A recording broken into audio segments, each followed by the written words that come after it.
Je suis né musulman, mes parents sont musulmans. Mais ils ont toujours le chapelet, je ne comprenais rien de ça. Chapelet, toujours chapelet, prier, non. Et j'ai vu quelqu'un qui nous dit, tu veux aller dans la voie droite. Il y a Mame Cheikh Fall qui pourrait te voir.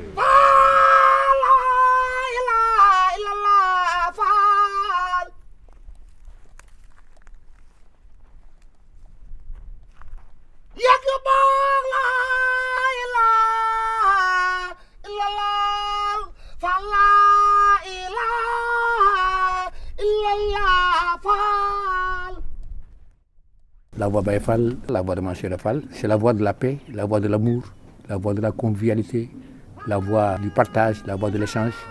Et fondamentalement, les êtres humains dans le monde entier, de toute les sociétés, ont eu toujours besoin justement de ces valeurs, de ces vertus.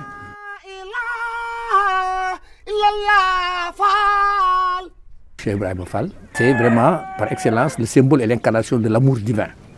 De l'amour divin.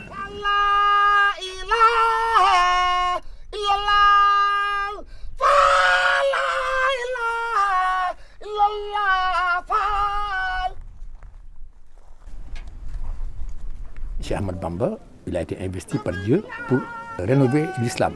Et c'est pour cette raison-là qu'il fallait qu'il ait à côté de lui quelqu'un qui puisse faire comprendre aux serviteurs de Dieu, c'est-à-dire à l'ensemble de l'humanité, quel est le contenu de son message. Parce que le message de Cheikh Ahmad Bamba, c'est le message du prophète Mohammed sallallahu alayhi wa sallam, c'est le message d'Abraham, c'est le message de Jésus, c'est le message de Joseph, de tous les autres prophètes de Dieu.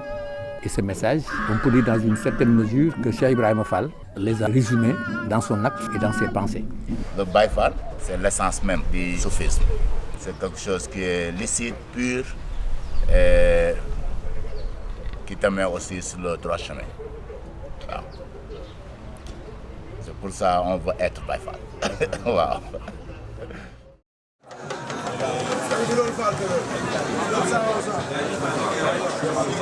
Quand on est Baye Fall, on a la chance parce qu'on a notre maître à l'intérieur. Oui, oui. Et quand on le trouve à l'extérieur, on est content. Ah, là, c'est un lien entre nous, notre guide spirituel et le divin.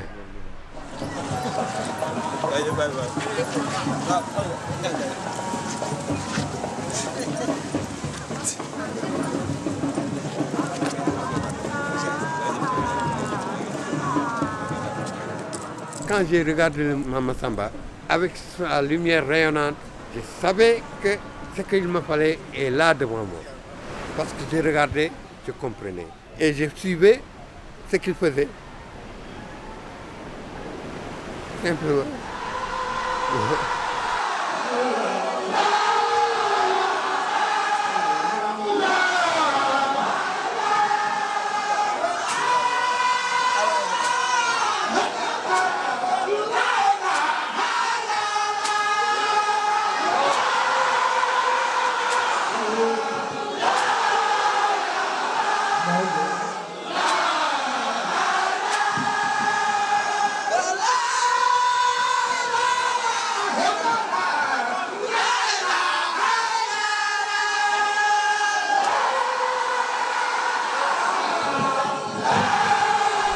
En ce qui concerne la remise en confiance à un chef, à un guide, c'est comme un entraîneur de foot sur un terrain de foot.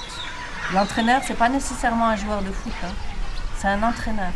C'est ça sa capacité. Il a la capacité d'unir une équipe, de discerner quel est ton talent, à quel moment de la partie et à quel moment de ta vie. C'est lui qui voit si tu es dans une disposition qui va faire qu'on a une opportunité de gagner la coupe ou pas, quoi. Pour moi, le chef, c'est ça.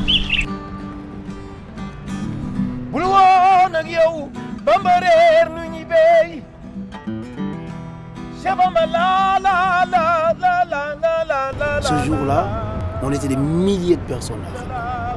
Des milliers et des milliers de personnes. Et c'est dingue, parce que ce jour-là, les femmes qui l'approchaient, les gens qu'il voyaient à 50 mètres tombaient par terre. Lui, il était là, il était habillé d'une manière tellement modeste. Et il y avait tous les enfants là, qui étaient sur lui, qui nettoyaient leurs mains sur sa tunique, quoi, ses habits, quoi. Et c'est ça qui m'avait au plus marqué. La liberté qu'il a donnée aux enfants. Et les enfants, quand ils l'ont vu, tous veulent aller vers lui.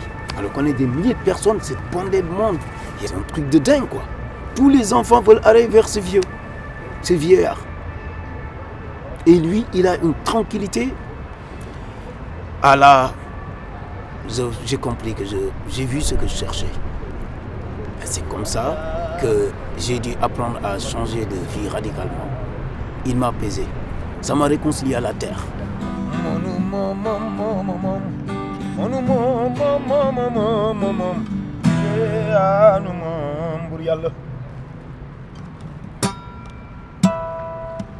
Yeah, Baye Fall.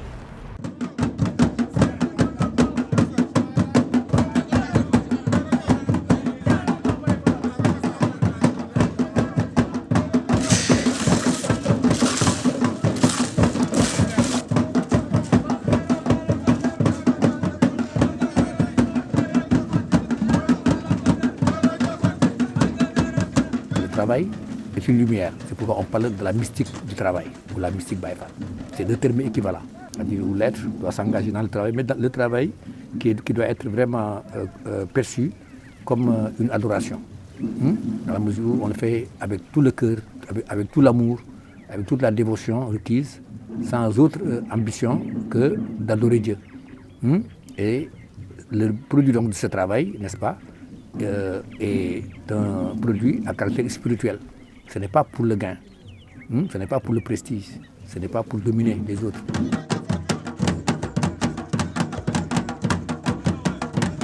Le travail là, ça te donne l'indépendance. C'est dans le travail aussi que tu connais la grandeur de notre Dieu. Donc c'est 24 heures sur 24. 24 heures sur 24, non stop. Voilà. Un Baye Fall qui dit je suis fatigué. Hein? Ça, moi, je ne comprends pas. Je ne le comprends pas. Voilà. On ne doit jamais être fatigué.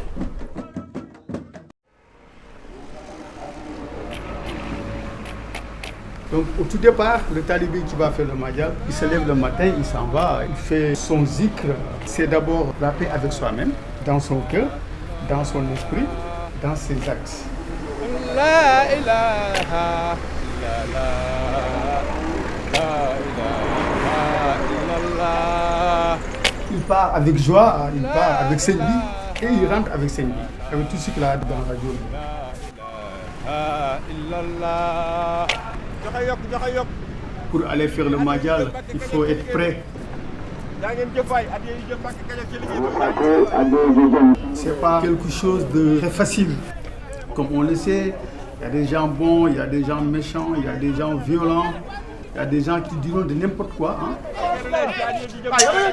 Il faut être prêt, extérieurement, intérieurement, pour aller faire ça. Oui. Mais toi, puisque tu es animé de lumière, de sérénité, tu es parti sous Ounigal, tu pourras pareil tous ces genres de trucs qui peuvent t'arriver dans le Madjal. Et il y a une voie. Et pour aller à la voie, il faut passer par la porte. Il y a une porte. Oui. Et tout ça, c'est englobé par une foi. Iman. Oui. Dans l'islam, il y a Iman, il y a Ihsan. C'est les trois étapes. Donc cet islam-là, il faut d'abord avoir l'Iman, la foi. Et après l'islam, l'Iman, c'est l'Ihsan. L'Ihsan, c'est la finition, c'est tout ce qui est beau, c'est l'amour, quoi. Voilà, c'est l'amour dedans, voilà, c'est être éclairé, c'est être guidé, c'est voilà. Quand sont arrivées les religions chrétiennes, musulmanes, les premiers grands chefs spirituels que nous avons eus, les premiers grands chefs religieux, tant du côté chrétien que du côté musulman, ont été des hommes du dialogue, ont été des hommes qui ont inculqué à leurs coreligionnaires cette importance de vivre ensemble. Il y a des personnalités éminentes dans le milieu musulman, que ce soit Mouride, que ce soit Tidjane, et je parle là des confréries, que ce soit Khadr, Layen, etc.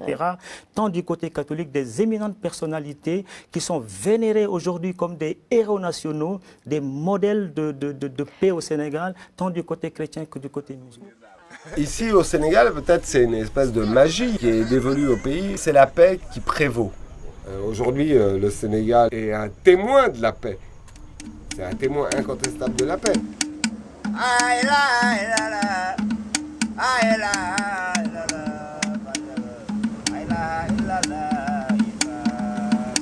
La religion musulmane, qu'elle soit mouride ou tidjane d'ailleurs, au Sénégal n'est pas du tout une religion qu'on pourrait comparer à la Syrie ou à l'Iran ou à l'Irak. C'est un islam qui est très doux, qui est très ouvert, et c'est un islam qui accepte toutes les contreparties et tous les avis, et qui est très agréable. En fin de compte, tous les gens qui me disaient quand je suis parti d'Europe, « Oh, tu vas dans un endroit, etc. », on est moins en danger au Sénégal aujourd'hui qu'à Paris. Nous, peut-être nous avons la chance d'avoir un guide, un seul, Seigne Touba. Un seul qui nous a montré qu'il fallait pardonner à ses adversaires, ses ennemis. Je crois bien. Il a pardonné à ses ennemis. Nous aussi, quand on nous attaque, on pourrait reculer et vouer une paix à l'autre parce qu'il est stressé. Quand on a de l'amour dans le cœur, on ne peut plus parler de son état d'émerveillement. On est émerveillé par la beauté des choses.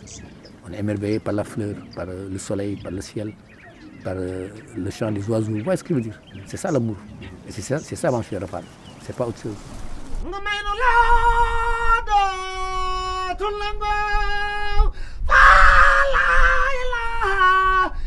La